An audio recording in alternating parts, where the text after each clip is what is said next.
All right, everybody, welcome to the 4th episode of the podcast. Now, let me start by saying, my bad, because I know that these episodes are supposed to come out every other Tuesday, and at this point, that other Tuesday is come and gone. To be honest, y'all probably gonna hear this, it's gonna be Friday. So, my bad. Just understand there was a few scheduling issues and a few things that I needed to personally take care of, so it threw everything out of whack. But we're here now, so let's jump right into it. So what I wanted to talk about in this podcast is an experience that I think many people have. And it's an experience that for some can be traumatizing, sometimes it's terrifying, sometimes it's stressful, it can be a lot for some people. For me, it's something you can look back on and laugh at years later. And I think everybody at that initial point, after it's over and done, everybody always looks back at that experience and they laugh. And that experience is learning how to drive. Especially if you got crazy parents that you're learning to drive with, okay? That's an experience in itself. So I wanted to talk about my experience learning how to drive. If you follow me on YouTube, I actually did a video about this maybe a year ago, so if you want to hear this same story, but you need the visual and the non-verbal cues, and if you watch my videos, I'm very dramatic. I don't know how to sit still when I tell a story, so I don't know how this podcast somehow comes in so well, because I'm bouncing and hopping all through my seat while I'm telling these stories, and somehow my sound is just consistent. So amen with this recording equipment. This is the same equipment I recorded my album on, so maybe that's why. But anyway, so let's jump right into it. Now, if you remember, I told you guys I'm from this small town called Spanaway, and it's Spanaway, Washington. And Spanaway is a town that requires you to have a car. You have to have a car because there's literally nothing in the town to do. Like, Spanaway is pretty much 20 or 30,000 people. It's just a bunch of houses. Houses. Spanaway is not a city. There's not a mayor. There's no downtown. If there was a downtown, it would be this shopping center called Pacific Commons, or it used to be that shopping center, because back in the day, that shopping center was popping. It used to have Kmart, had a Dairy Queen, this place called Fashion Bug, Factory to You, had a pet store, it had all of that. I think the recession did a number on the area, so I know when I came back to visit after college, when I had to live home for a whole year and some change, most of those stores were gone, and every time I go back to Spanaway to visit my mom, it's like there's nothing left there except the Kmart and the Dairy Queen. Like, the grocery store is closed, so literally there's nothing in Spanaway to do. You either go hang out at a neighbor's house, or you get out of Spanaway and go do something in one of the larger cities like Lakewood or Tacoma. So you need a car. But the thing is, because Spanaway was so far out there, public transportation didn't really exist. There's no subway system. Even Seattle doesn't have a subway system. If you know about Seattle, Seattle just has the monorail, and it goes from one place to the other, literally from one stop to the other. That's it. There's no whole map, and you get on the green line and the blue line and the A train and none of that. You get from, what is it? I forgot what part. I think you go from Seattle Center to the Space Needle or some crap like that. I can't remember what it is, but one spot. So public transportation is a journey that entire state is still trying to get right. Even though it's gotten better if you live in like Tacoma, Seattle. But anyway, so at this point in life, I'm a sophomore in high school, or it was getting ready to be my sophomore year of high school. And so as a teenager, I'm starting to be involved in school. I'm doing track, I'm doing theater, I'm doing dance, I was in student government, I was doing a bunch of stuff at school, and I kind of had somewhat of a social life. Even though, to be honest, my parents were very, very overprotective, so I didn't get to go out as much as some of my friends. As a matter of fact, I was always in trouble a lot too. And so I remember my friend Antoine, he used to say my theme song was Akon's Locked Up. They won't let me out, because I was always stuck in the house. I could never go nowhere sometimes. But when I did have the luxury to get out the house, it was always problematic because I always needed a ride.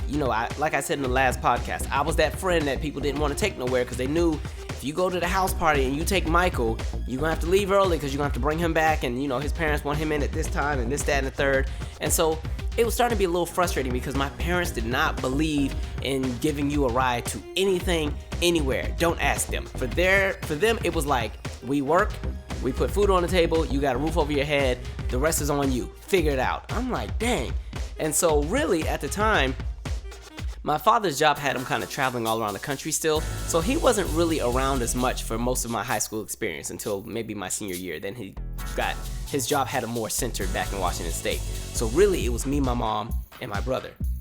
This made things a lot worse because my mother was the one who really always wanted me to stay in the house. For some reason, she just swore that the world was so dangerous and you don't need to be out in them streets. So, half the time when I was asked to go somewhere, no, you don't need to be going, you don't need to be out in them streets, out there being wild, you don't know what's out there. I'm like, yeah, dear.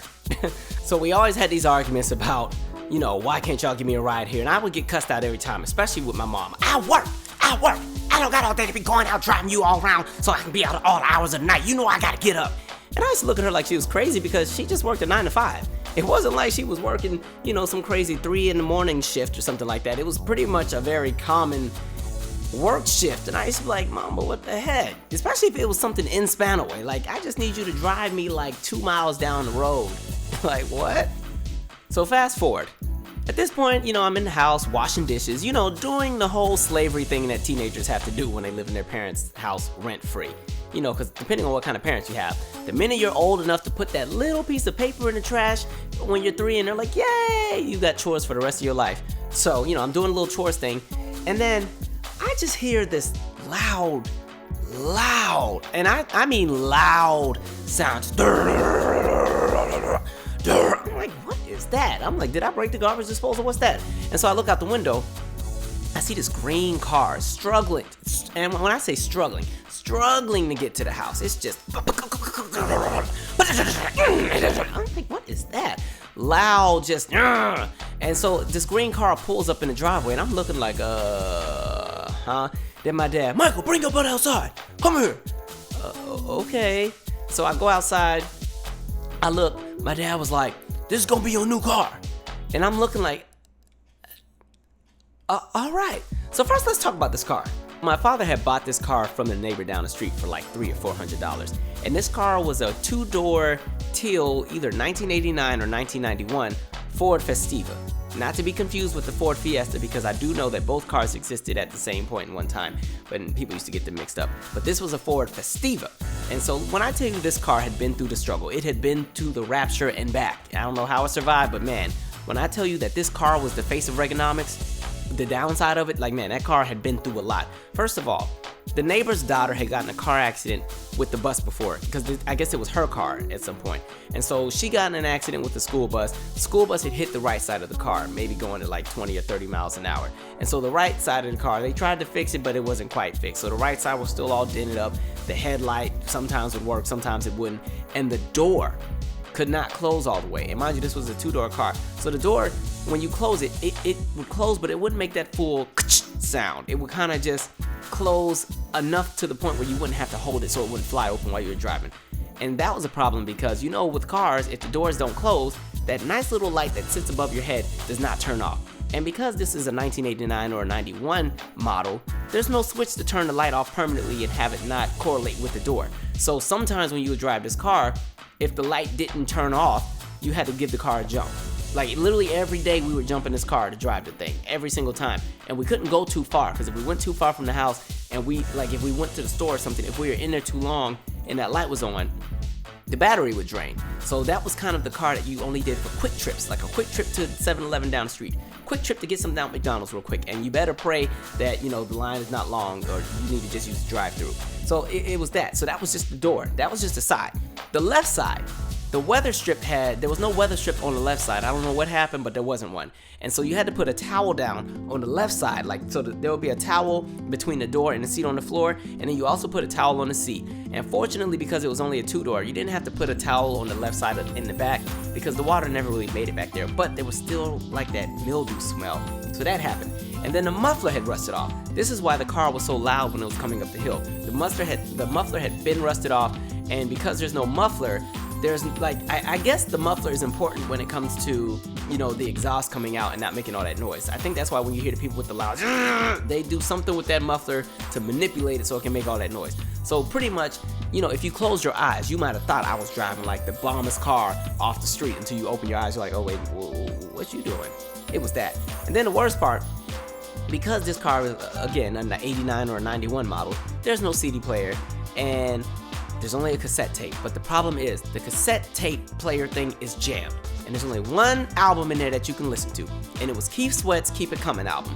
All right, the Keep It Comin', girl, I want it. It was that album. But the problem was, because the tape player was jammed, it wasn't like you could flip it over and hear the other side of the album. So if we did listen to the cassette player or the tape player, you only got to hear the first half of the Keith Sweat album, and then you just had to rewind and start that first part over. So you only heard them first 5 or 6 songs.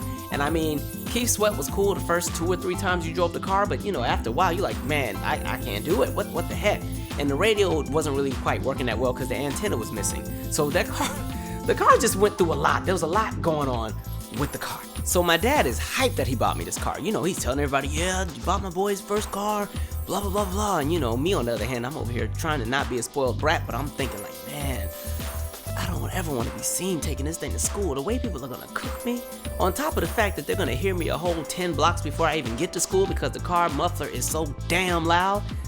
Oh, God. And then I'm not even going to be able to ever miss curfew. I'll never be able to sneak in. They're always going to know when I'm late because you're going to be able to feel the car coming, because that was the other thing. That muffler, or the non-existent muffler, the car was so loud and you felt it as it was coming to your block or coming by. It was just shaking.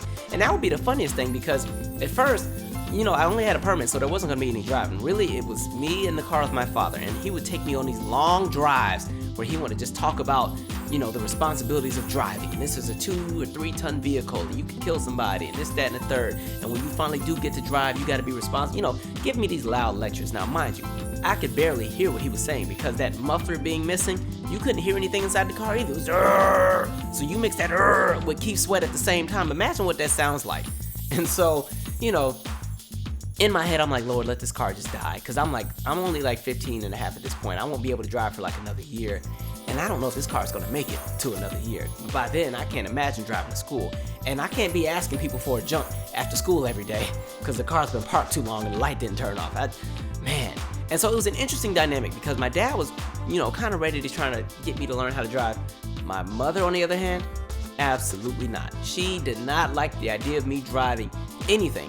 And mind you, she used to use that against me in everything. She would always use anything that I did that was irresponsible as a reason why I was not going to be driving. So if you forgot to take the pack of chicken out and, it was still frozen and you tried to put it in the sink 5 minutes before you heard them come home, or you tried to rush and throw it in the sink because you heard the garage door opening, you didn't even take the meat out, see? And you want to drive. Like, that was her line, and you want to drive. Anytime she said that, I was like, oh, Lord, here we go. She would use that as kryptonite to any argument I ever had about anything. Oh, you didn't want to cut the grass? You didn't cut the grass? Didn't your dad tell you to cut the grass? See? And you want to drive, but you're not responsible. See, that's why you don't need to be driving, because if you're not going to be responsible, you don't need to be behind the wheel, because I don't know if you're responsible enough to get to where you need to go safely without killing somebody. And I'm like, what does that got to do with me not cutting the grass? Dad said I can cut it tomorrow. What are you talking about? She would milk this thing. And it didn't help that as a child, she was in like a really bad car accident, so she was already traumatized, and I don't think she ever got over it.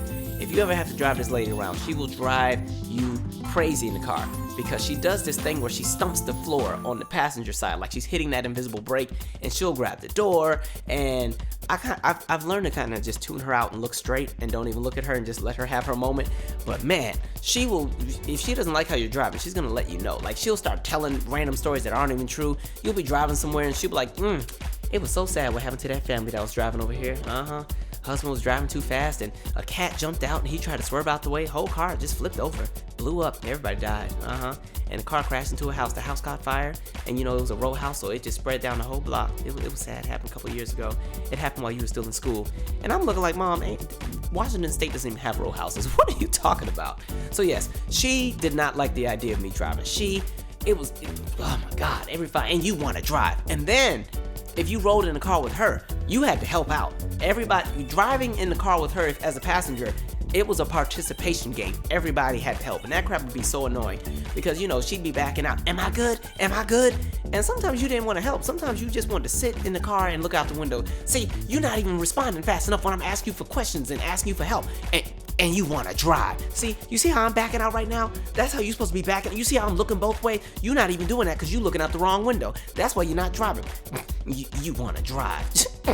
And that was the other thing. She used to always do this laugh that would just get under your skin because you knew she was trolling you. Like if my father ever cussed us out about something, or if she knew that we really wanted something but we weren't going to get it because something happened, she would do that.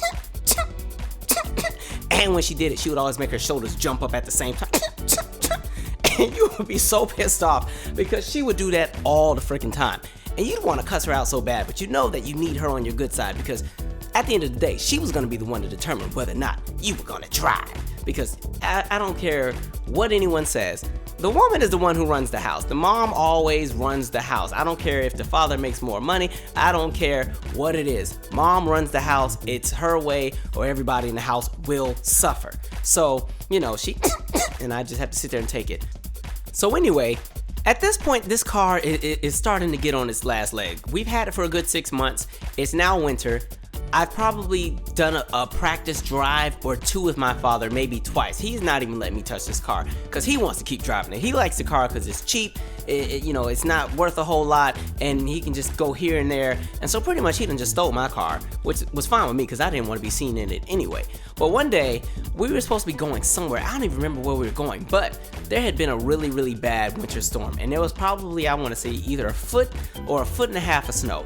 And we were supposed to go somewhere as a family, and so we get ready to go in the car. My mom was like, nope, y'all not taking my good car, tearing up my car, going nowhere, because y'all gonna slide around. Nope, go on and take Michael's car. Go on and take that green car. Y'all want to go explore. And so we all, as a family, were in the car going somewhere. Anyway, we make it there. Now we're on the way back home. And so it's me, my mother, my brother, and my dad in the car. And we're trying to get up this hill. And the tires on the car, the friction is just not good enough to get up the hill with this snow and this ice. So our car just starts sliding backwards down the hill a little bit. Now, mind you, again, this is Spanaway, so there's no cars behind us. We're on this road all by ourselves. And so we start sliding backwards, and we're maybe 2-3 blocks from the house. My mom opens the door, jumps out the car while we're still sliding, because she was like, nope, she just gave up on all of us. She was gonna let us all just roll into the ditch and die. She jumped right out the car, and my dad was able to gun it and get control of the car and get up the hill. So then, my mom was so frustrated, she didn't even want to get back in the car once we got up the hill. And so my dad is going like 2 miles an hour. Come on, Karen, get in the car. I'm not getting in that car. That thing ain't safe. I'm not getting in that car. And so she's walking. My mom's only like 5 feet tall, so she's walking with, up into a foot and a half of snow. We finally get to the house. Man, the way everybody got cussed out. Her from like her knees down were just wet, like from the snow. She was cold and everybody getting cussed out. Mom, you good? Just get away from me. Y'all just disrespectful. Then that's why you not driving that. You want to drive. Y'all not driving nowhere. Don't make no kind of sense. Got me out here on this cold. And I'm just like, okay. So one of these days, my dad was getting ready to take me to go do a drive, and for some reason the car just didn't start. Just didn't want to start no more. The car pretty much just died, and my dad was tired of it. So the neighbor that he bought it from actually bought the car back, and they decided to break the car apart and use the car parts for some other nonsense. So the green car is now gone, never to be seen or heard from again. For me, I was like, thank you, God, because God, if I had to drive that thing to school, I was never going to get any kind of play. I mean, because a lot of my friends and a lot of people I went to school with, because their parents were in the military or worked for Microsoft or wherever, a lot of kids had some really nice cars. Some kids had a Jeep, some people had a Honda Civic, some people had, whatever other cars were out there that were kind of new. Some people did have the hoopties like I had, but pretty much everybody had an okay looking car. So I was like, dang, man, I can't even take this thing to prom. I can't imagine trying to take somebody to prom in this thing, man. So one day, I'm in the house, dusting, doing the whole slave thing, and I happen to look out the window and I see this silver car pull up in the driveway. And this is actually a nice car. It's a 2004 Kia Spectra. And mind you, it's 2004, the year that I'm currently living in at the moment. I'm like, yo, is that for me? Oh, son, I'm about to get it in. I'm hype. And so yes, my parents had bought me a new car. So I go all outside, I'm all high-fiving my dad and trying to hug my mom. And mom like, I don't know what you're excited for because you're not going to be driving it at all. You're going to get your butt in drive school and da-da-da-da, and then we will see whether or not you are responsible enough to drive. I'm like, damn, just killed a dream, huh? So they put me in this driving school, and it's called Diamond Driving School. Now, Diamond Driving School was some off-the-wall ratchet driving school. As a matter of fact, it got shut down because they lost their accreditation as a driving school or whatever. Now, at the time, I was able to finish before the shutdown. But this school, I had this instructor named Shannon, and you were supposed to do 4 drives after you watched all the little movies. Like literally, you just sitting there all day, watch movies, fill out the little worksheet, and then you would do 4 drives, and then that was the end of the drive school. I only did 2, and they let me pass the drive school. I don't know what happened. And on one of those drives, Shannon made me take her to her house. And so I said, okay, I had to go to her house because she had to pick up something, and then we just went back to the drive school. I'm like, well, that's it? Okay, so I wasn't really getting a whole lot of practice at the drive school. So I finished the drive school, and mind you, I never did the freeway drive.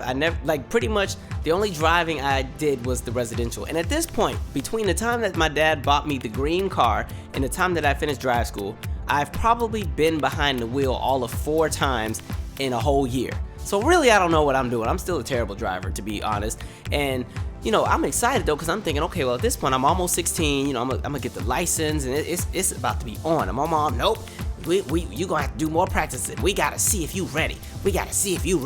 because at this point I was just so excited that I loved that car to death. And mind you, I had to walk past it every day to the bus stop, even after I got my driver's license, which I'll get back to. I still couldn't drive the car, but I used to just go in the car and just sit in it, just sit in the car, play music, play my little CDs, just to sit in it, just because I knew it was mine. I love that car to death.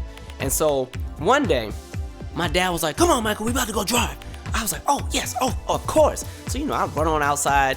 I done put on a whole outfit just because I want to be seen, because, I'm about to be fly. I put on my little visor. I don't even remember what else I had. I know it was something real loud and probably baggy, because that's what was in style at the time.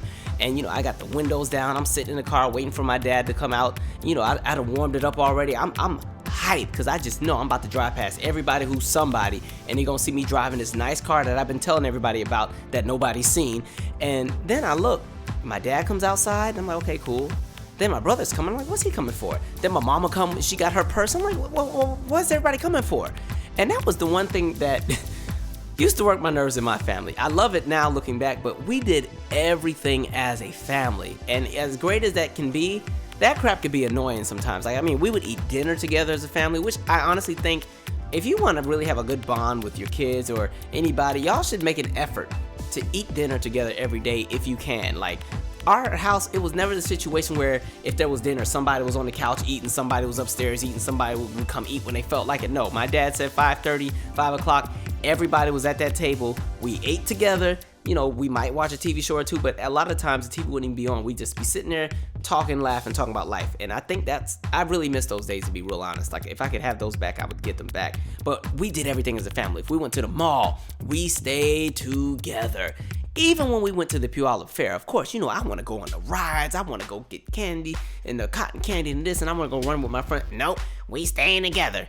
I was so mad because one time we went to the Puyallup Fair. And mind you, the Puyallup Fair is this huge fair. I think they've changed the name to the Washington State Fair now. But they got roller coasters and they got, concerts and all this stuff. And I was ready to turn up with my friends.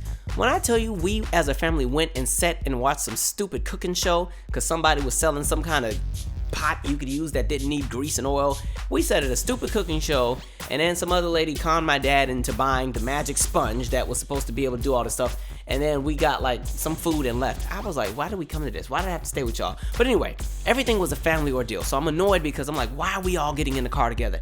I don't need all y'all in this car because this is going to be chaos. I feel it in my spirit already because my dad is already irate. He likes to cuss and yell and fuss at everybody all day. My mom, as I said, is traumatized of the idea of me even driving because one, she's scared of driving. So she really don't want me driving and she don't think I know what I'm doing. And then there's my brother.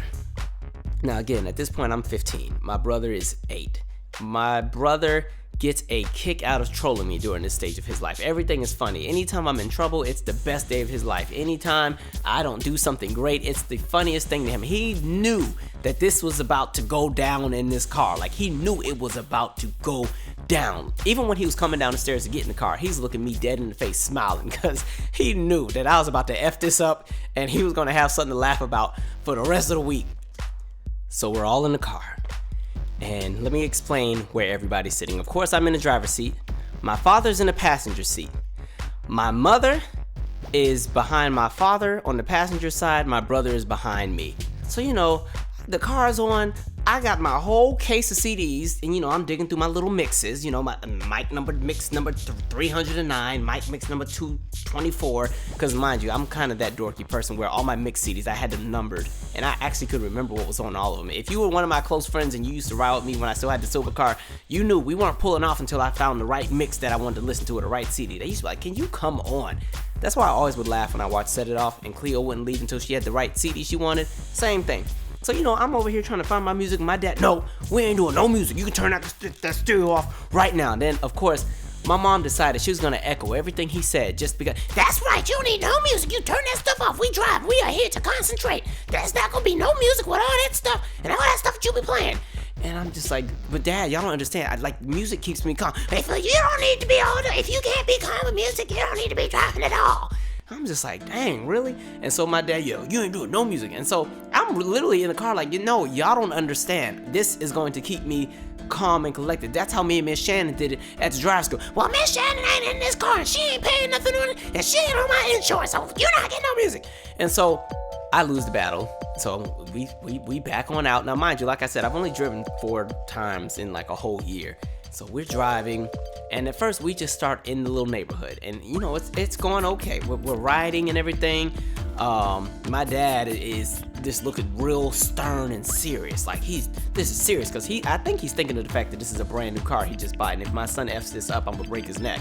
And then my mom is, she's anything my dad says, she's gonna echo. So we're good in the residential. So then my dad's like, okay, you kind of got this. Let's go into the bigger streets. So now we're on, it's not like the big artery major streets with a bunch of traffic lights, but it's those kind of streets that are one step above residential. When you're driving past the schools and the nearby markets and stuff. And at this point, we're running into a problem. I'm paranoid with every oncoming car I see, and every time I see a car coming oncoming, I keep thinking they're gonna hit us. So I keep swerving to the right, because I keep thinking that every car that comes past is gonna hit us. And so I keep swerving, because I feel like my car is just so wide, because this is Spanaway, the streets are a little smaller. I feel like I'm in my head, I'm driving a whole deuce and a quarter, if you remember them big old giant cars from like the 70s. And so I keep swerving to the right. And my dad, boy, stop swerving to the right like you ain't got no sense. What's wrong with you? I told you he's not ready to drive. He's swerving already. We ain't even got nowhere. He's scared. Karen, shut up. He all right. No, I'm telling you right now. I don't want to hear nothing when he turn the car up. And I'm just trying to drive. My brother's already in the back. Just already cracking up. I'm stressed out. Like, man, everybody just shut up. Everybody just shut up, man. Like, I wanted to say that, but I wasn't fool enough to say that out loud. And so I'm driving, and I keep swerving. And now I've done this like 8 times. My dad, what?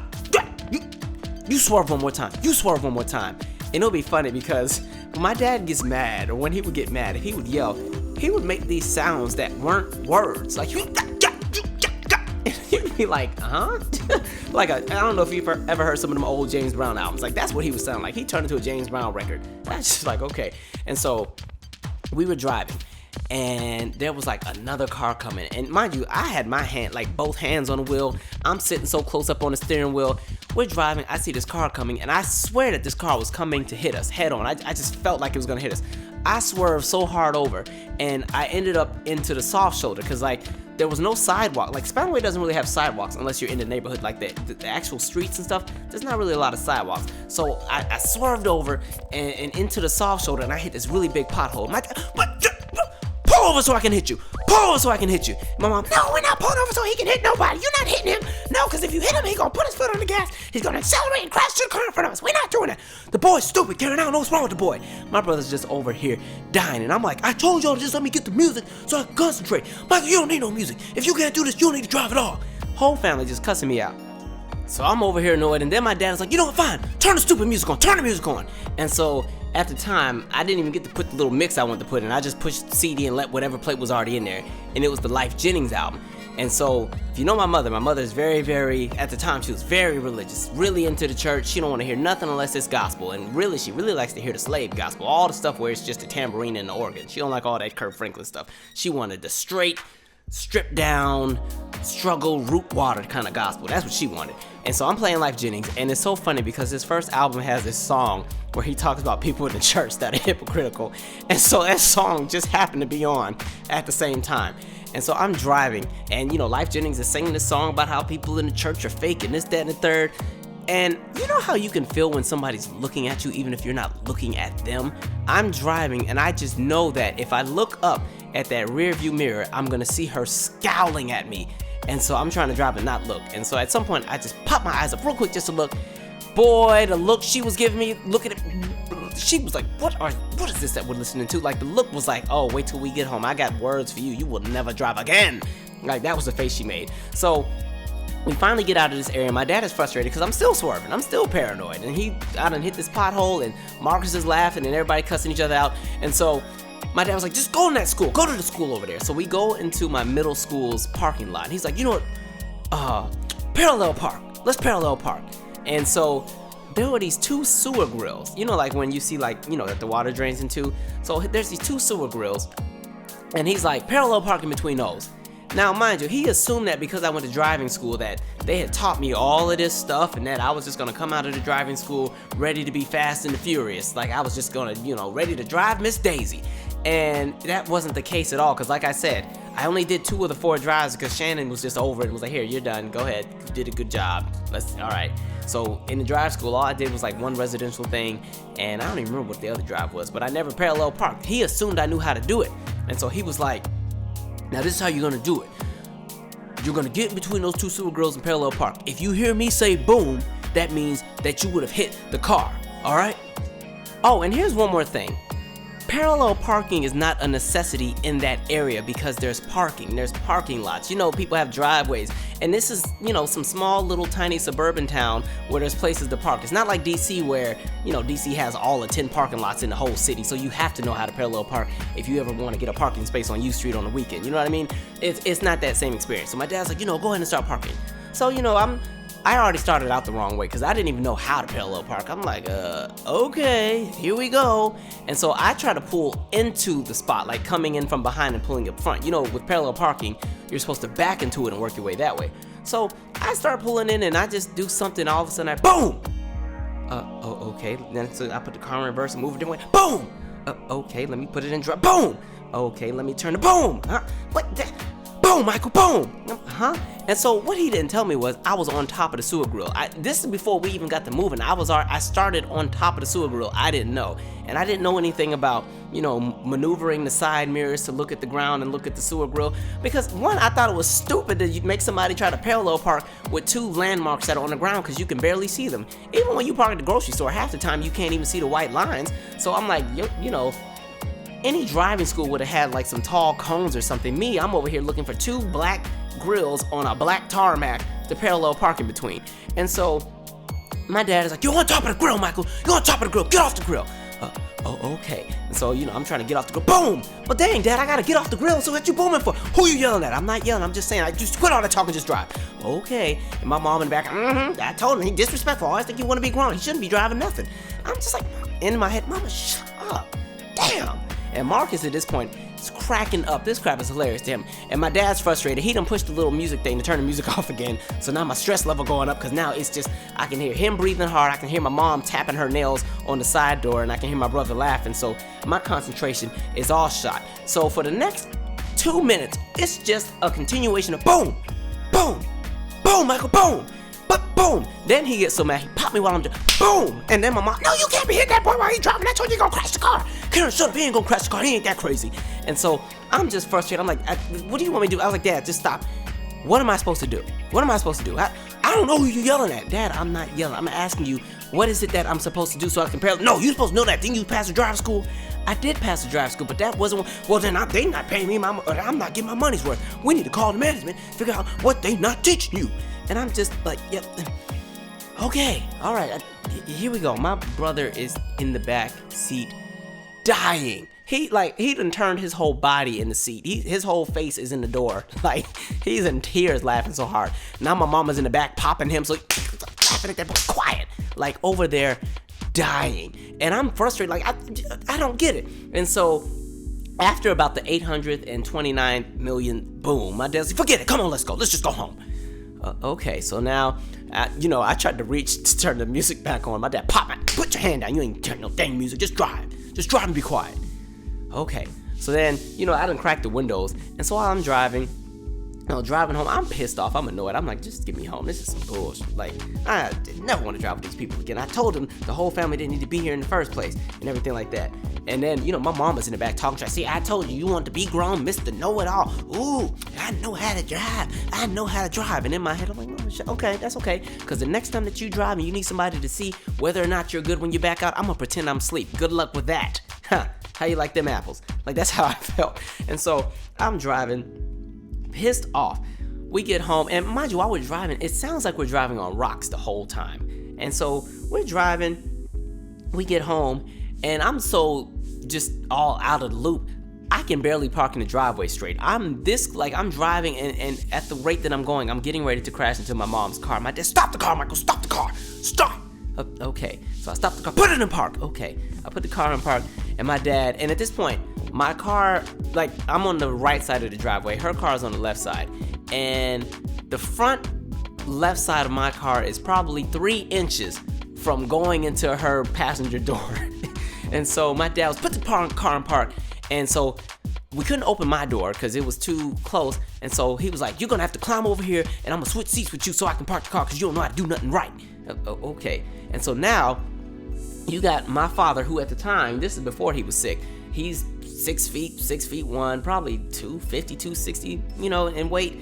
He's trying to climb over me. I'm trying to climb around. Two of us trying to squeeze. He done slid the seat back. Now my mom's pissed because she feels like he done slammed the seat into her knees. And she, you done hit my leg. Oh, Karen, ain't no wrong with your leg. And mind you, my mom is like 5 feet tall. So I'm like, you be okay. Ain't nothing wrong with your leg. Them things did not hit your leg. And so the two of us are trying to switch seats, and that takes 3 minutes. And Marcus, at this point, has probably busted a kidney from laughing so hard. He has turned, like I said, his whole face is in the door laughing. And at this point, he done took his seatbelt off. He's rolling around in the seat. My mama's yelling at me and my dad because we're still trying to figure out how I can get over to the passenger side. Because a Kia Spectra is not that big of a car. And so eventually, finally, he ends up in the driver's seat. I'm in the passenger seat. I'm annoyed, pissed off. Marcus is still laughing. He has tears coming down his face. Like, I have never seen him laugh so hard in my life. It was the best day of his life. My mom is annoyed. She over there clutching the purse, and now she would always suck her teeth when she was mad about something.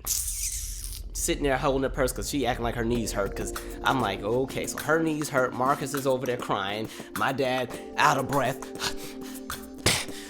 huffing and puffing, pissed off. I'm just over everybody. I was this close to I was like, why don't I just get out and go in the house? I'm over this crap. And so my dad, backs the car up, straightens the car up, parks, turns the car off. We get out the car. I just want to get to the house. Just get me in the house. He done hit the garage door opener. I'm just walking to the door. Just get me to the house. My dad, I don't understand what kind of driving school you went to. I don't know how you think you're going to drive. I done bought this new car. You don't even know how to drive. You ain't got to worry about driving this no time soon. And I'm like, yeah, whatever. At this point, I just want to get to my room and play Grand Theft Auto. All right, just Grand Theft Auto, that Liberty City one. I need to shoot somebody. I can't do it for real, but let me do it on a video game. So I'm like, let me just get to my room, get to that little PS2, play my Grand Theft Auto, maybe a little bit of 007, just to let out some of my rage. And I don't even make it to the garage, and I just hear my mom say, wait a minute, hold up. Michael, you might want to come look at this. And she was talking to my dad. You might want to come look at this. This tire over here look flat. And I stopped in my tracks like, oh my God, Mom, please just shut up. Not right now. And I look back, and it was the front right passenger side tire. Flat. I mean, no air left in it. It's so tore up that the rim is not even the right shape. And so I think when I hit that pothole, when I kept swerving and my dad was talking about pull over so I can hit you, I think we cut my tire then. And so the air had just been letting out a little bit at a time. And so by the time we did all of that parallel parking and booming and got to the house, the air was totally out of the tire. And so the rim was even out of shape. And I don't know how we didn't recognize or how we didn't feel it or notice it. But I was like, dang, man, why did she have to say something? Even though eventually he was going to find out. I just at least wanted to go in the house and maybe they don't discover it until the next morning and then they could blame it on something else. Oh, the way my dad lit into me. And it didn't help that my brother was really egging it on, because for him, he thought this crap was hilarious. Jeez, Dad, it looks really bad. And I was like, Marcus, I swear I'm going to break your neck when we get inside. And man, my dad, we haven't even had this car for a week, and you already tore it up. Boy, this got to be a new one I ain't never in my life. And so, I swear I done got the wrong child from the hospital, because no son of mine could be that irresponsible. I told you he wasn't ready to drive, but nobody wanted to listen to me. And so she take her little person, she sashes on in the house like she done proved the point. Yep, I done told y'all. And my dad, you gonna stay out here, we gonna fix this tire. And then that was another thing, because we couldn't even get the bolts off the tire, to put the spare on. Well, really, it was me, because he wasn't changing anything. He was going to show me how to change a tire since I tore up a whole car. He was like, you're going to learn this because I don't know what you're going to do when I'm not around. And so, the bolts were on so tight. Sometimes if the bolts are put on by like the machine that people have that little gun thing, sometimes it's on super, super tight. So I'm over here struggling. I'm trying to push that thing down to twist the bolt, because you got to get the bolts off in order to take the tire off to put on the spare. And so Michael, use your muscles to get the bolt down, boy. And I'm, Dad, I can't. The thing is not going down. And mind you, I've always had a small frame. And so at that time, I was probably like 120 pounds. So I ain't had no muscles to do nothing. Dad, I'm telling you, move, give me the thing. And he goes, one push, thing comes off. I'm like, huh? And it's just loose, and he just unwinds them all. Boy, you one kind of sorry. You are one kind of sorry. My God. Jesus, you better stick to reading them books. And so, he was just cooking me he was over me that whole day.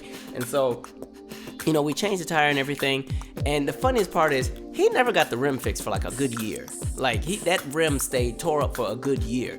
And the thing was, when people drove that car, you had to literally jerk the steering wheel to the left, because if you just let the car go freely, it would always pull to the right aggressively. And so you were really jinking that car to, stay straight. You had to have both hands on the wheel. You couldn't drive with one hand because you were really fighting with this wheel. And then eventually he was like, okay, let me go ahead and get this fixed.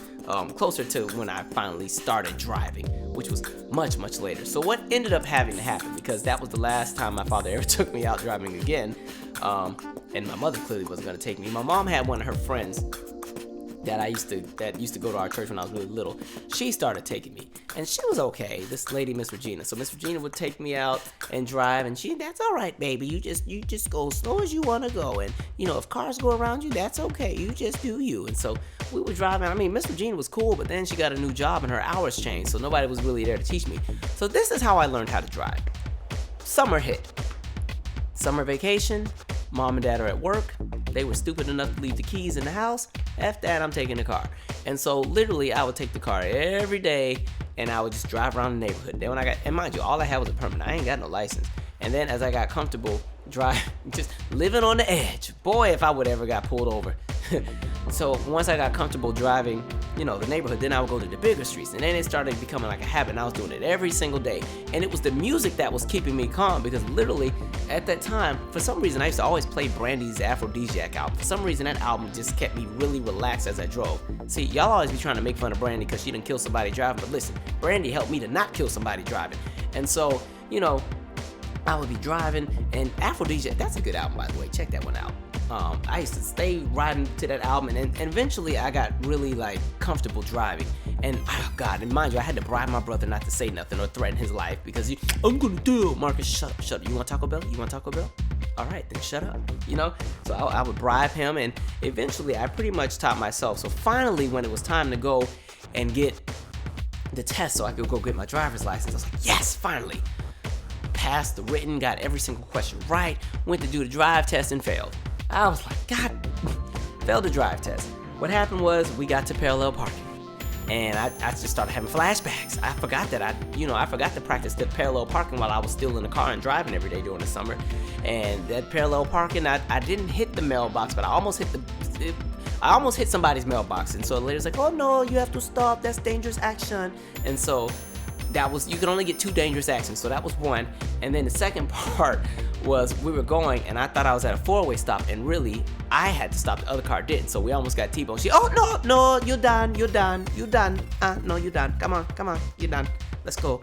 And so I had to wait, I think 6 weeks or however long, or 30 days, and I took it again, finally passed with an 80, which is what you needed to pass with. I was like, thank God. And then the lady, let me talk to your father. I don't feel comfortable with him on road right now. He need more practice. He need much more practice because his turn not very good, and his turn's not very good. And I'm like, dang, lady. So that had my dad convinced. So pretty much, that car I got in 2004. I didn't get to drive it with a driver's license until 2006. Almost the end of my senior year of high school is when I finally got to drive it, which I always found hilarious. And it was crazy because I would have to walk past that car every day to the bus stop, and I'd be so mad because I would have a show or something that I need to do, or I had a track meet, or I had something, and I'm like, Mom, can I please just take the car? Nope, because you're not on my insurance. Nope, you ain't responsible enough. That car, and then all of a sudden the car's purpose changed. That car's for when you go to college. Huh? Yeah, we never said you was gonna be driving the car. That car's for college. That's right, you're not gonna be taking it. And so I'd have to walk past my car all the time to the bus stop. And this is funny because I remember this is when people still had Black Planet pages. And I remember on my Black Planet page, I used to be like, yeah, I drive the Kia Spectra 2004. It is what it is. So get at me when you can. Talking in all the lingo. But one of the pictures I had on my Black Planet page was me on the bus with my little hat and my little do-rag. And so I remember somebody commented like, wait, if you could drive a Kia, how come you on the bus? I'm like, dang, well, just put my whole life on blast. Dang, it's like that. But anyway, eventually, I became a better driver. They let me drive a little bit towards the end of my senior year. But then I got into some more chaos. But I don't think my mama knows about this, so I hope she's not listening. But at my high school, you could leave for lunch. You could leave and go get food and stuff. So I remember me and there was this girl, Deja, that used to ride in my car. We'd always get lunch. And so we were going to McDonald's. And for some reason, I was scared to go to the McDonald's closer to my school because you had to get on the bigger street to get to it. So I would go all the way to the other McDonald's that was by my house, and it was by the Walmart. And so I was driving through the Walmart parking lot. Somehow, I'm driving, I got I don't know if I was listening to Mike Mix number 312, but we were lit in the car jamming, and I'm driving, and out of nowhere, she's like, Michael, look out, Michael, look out. And all of a sudden, there's this guy, I just see my mirror hit his elbow, boom, boom. Like, the guy, something was wrong with him. It wasn't me. I knew what I was doing. He was walking sideways. He walked into my mirror. And so my mirror hit his elbow and his arm swung around. And me, I just froze up like, oh, hell no. I went through too much to get this driver's license and to drive this car. When I tell you, I just kept driving, and he, hey! And so he gave me like the middle finger, and I just kept driving because I was like, I didn't stop because in my head, I just saw, if I stopped and the police are called and I didn't hit this man or whatever, I'm never gonna drive. I wasn't even thinking about the fact that I could go to jail for a hit and run. I was like, nope, I have to drive. I need my car. And so my fool behind kept driving. And mind you, the McDonald's is right next door to the Walmart. Went right to that Walmart, got our food like nothing happened. That mess is crazy. Fortunately, I didn't get caught. And the only reason I'm saying this now is because at this point, statute of limitations kicked in. So what? But crazy. And really, the funniest thing, I really didn't get to enjoy that car until after college. They got it in 2004.